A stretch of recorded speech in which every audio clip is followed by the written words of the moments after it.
Eiffel ടവറിന് താഴെ ഒരു Christmas cake മുറിക്കാനായി എത്തിയതാണ്. എൻ്റെ കൂടെ ഒരുപാട് ആളുകളുണ്ട്.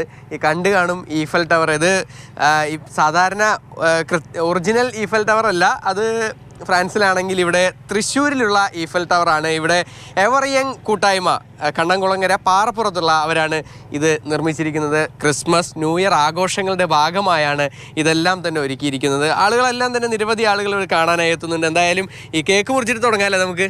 എന്നാ കേക്ക് മുറിച്ചാലോ?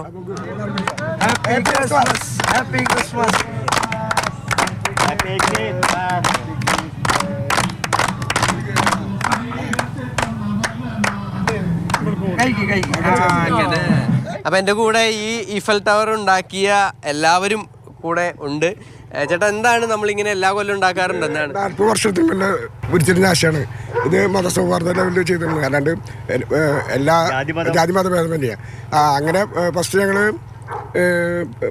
തുടക്കത്തിൽ പള്ളിയാണ് ഉണ്ടാക്കിയത്. പക്ഷെ അങ്ങനെയല്ല, പിന്നെ കഴിഞ്ഞപ്പോൾ താജ്മഹൽ ഉണ്ടാക്കി, പിന്നെ അത് കഴിഞ്ഞ് ഇന്ത്യ ടവർ ഉണ്ടാക്കി, പിന്നെ താജ് ഇന്ത്യ ഗേറ്റ് ഉണ്ടാക്കി, താജ് ഹോട്ടൽ ഉണ്ടാക്കി, അങ്ങനെ പോയിരുന്നു. അപ്പൊ ഇത് എത്ര വർഷമായി തുടങ്ങിയിട്ട്?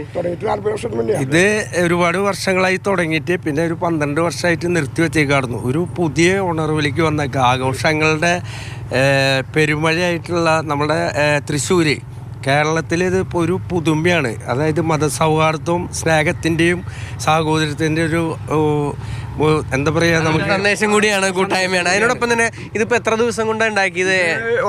1.25 മാസം. 1.25 മാസം എടുത്തു അല്ലേ? അത് എന്തൊക്കെയാ, എത്ര വലിപ്പമുണ്ട് ശരി? ഇത് 30 അടി. പിന്നെ ഇത് കവുങ്ങിലാണ് ഉണ്ടാക്കിയിട്ടില്ലേ, കവുങ്ങിന്റെ പീസോണ്ടാണ് മുറിച്ചിട്ട് ഉണ്ടാക്കിയത്. ഇതിന്റെ മെയിൻ ശില്പി ഇദ്ദേഹമാണ്. മെയിൻ ശില്പി ഇദ്ദേഹമാണ്. ഇദ്ദേഹത്തിന്റെ പിന്നിലാണ് ഞങ്ങൾ മുഴുവൻ, അണിയറയിൽ ഞങ്ങൾ മുഴുവൻ പ്രവർത്തിച്ചിട്ടുള്ള ആൾക്കാരാ. എന്തായാലും ക്രിസ്മസ് ന്യൂ ഇയർ ആഘോഷങ്ങളൊക്കെ കളറാക്കാൻ വേണ്ടി നമ്മൾ ഇവിടെ ഉഷാറായിട്ട് ഞങ്ങൾ നിൽക്കാണ്. എന്തായാലും ഈ കണ്ണംകുളങ്ങരയിലുള്ള ഈഫൽ ടവർ കാണാനായി ഒരുപാട് ആളുകൾ എത്തുന്നുണ്ട്. അല്പസമയം മുമ്പാണ്, അതായത് ഇന്നിപ്പോൾ ക്രിസ്മസ് രാവാണ്. ഇനിയിപ്പോൾ ഇവിടേക്ക് നിരവധി ആളുകൾ എത്തും. ന്യൂ ഇയർ കഴിഞ്ഞിട്ടല്ല ഇനിയിപ്പോൾ ഇവിടുത്തെ ആഘോഷങ്ങളൊക്കെ അവസാനിക്കും. അതെ, ന്യൂ ഇയർ കഴിഞ്ഞിട്ടേ ഇവിടുത്തെ ആഘോഷങ്ങൾ എന്തായാലും അവസാനിക്കുകയുള്ളൂ. അതുവരേക്കും ഇവിടെ ആഘോഷങ്ങൾ തന്നെയാണ് തുടരുകയാണ്. തൃശ്ശൂരിൻ്റെ പല ഭാഗങ്ങളിൽ ക്രിസ്മസ് ആഘോഷങ്ങൾ. സുജി പട്ടാമിക്കൊപ്പം MS ലിഷോയ്, മാതൃഭൂമി ന്യൂസ്, തൃശ്ശൂർ.